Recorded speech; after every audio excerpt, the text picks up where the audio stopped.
Today we're breaking down our first looks at Robert Pattinson's Batsuit, as well as a first look at Zoe Kravitz as Catwoman for Matt Reeves' 2021 film, The Batman. These are leaked set photos and screen test images. Fair warning though, major spoilers abound after this point. So again, fair warning, and here we go in 3, 2, 1. The production crew, including the cast and stunt doubles of course, are currently in Glasgow, Scotland, filming certain scenes. And from that, we got a really good look at Batman out in the wild, so to speak. This is following the screen test that Matt Reeves revealed on Twitter not long before. And in January of 2020, we got some previous set photos of a Batman on a motorcycle, as well as an umbrella-wielding, white-haired penguin. We get to see some still photos of Batman on a motorcycle in the Glasgow Necropolis Cemetery. Now, this is clearly a stunt double on the motorcycle, and there are multiple cycles as seen here in the unloaded trailer in these other set photos. Multiple are Batmans, and then there's another one that we'll talk about in a moment. We get to see Batman on the motorcycle, but noticeably absent, of course, is Batman's iconic cape. But there may be a reason for that. More on that in a moment. What we have seen appears to be a combination of many elements. Batman 0 Year, Batman Year 2, Batman's first appearance suit, as well as the rumored inclusion of a story called Batman The Long Halloween and its follow-up story, Batman Dark Victory. In another set photo, you can see the stunt double on the motorcycle playing with his eye sockets and a piece of green cloth. Now, this is either a random towel or it's meant to be a green screen element, indicating that in post, Batman's white eyes will be added via CGI. This was rumored. Now, it is raining, and if we go by Occam's razor, meaning that the simplest answer is probably most correct, this is the most likely. It's rain, and they're wiping moisture from the lenses. But again, the white eyes may or may not be included. The ears on Batman's cowl represent those that are seen in the first appearance from Detective Comics issue number 27, all the way back at the end of the 1930s. The way the cowl also reveals the cheeks and jawline are reminiscent of that same cowl. The stunt double has a series of dots on his face, and those dots are markers used for motion capture, which could be to add in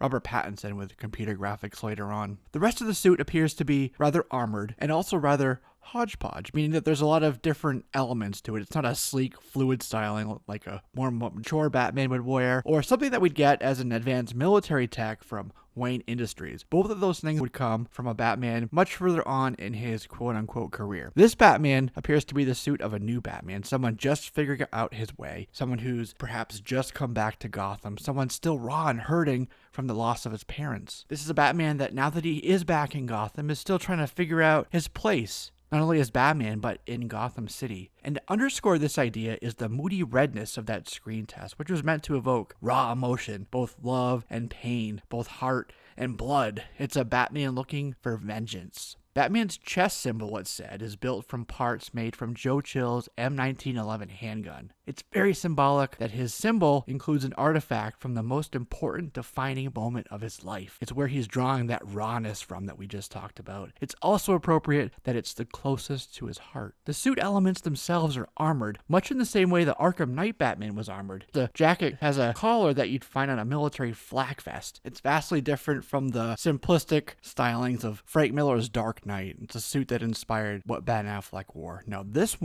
is an emotionally raw Batman ready for war. And that brings us to the next thing. The wrist gauntlets, very prominent in the photos. And his motorcycle, both of these things are very similar to what we'd find in Scott Snyder's New 52 story, 0 Year, meant to retell his origin and overwrite what Frank Miller did with Year 1 in 1986. This is where we also see a Batman on a motorcycle without a cape. And it makes sense because riding with a cape, it could get caught in the wheel and he'd have trouble there. 0 Year Batman is also famous for wielding a crossbow, and it looks like those wrist gauntlets may hold bolts for some version of a crossbow that could be on screen after these test runs are over. However, if you look at the underside of his wrist on his left side here, you can see two barrels, roughly the same diameter of the bolts. So it looks like this is where he loads them in and he fires them from. But then again, it also looks like he has a drop leg holster for a gun. Is that the grappling gun? He's got the crossbow, wrist launcher, and a grappling gun. He is certainly armored up for battle after all, so he needs the tools to go with it. There's also a set photo seen here of a Caterham 7, which I thought at first would make a really cool sort of proto-Batmobile, but it is, in fact, a camera car. Now, the Batcycle, also seen throughout, even the one that the stunt rider lays down on the wet cobblestone, does look like a combination of the 0 Year motorcycle with that bat head looks like the front of the Batmobile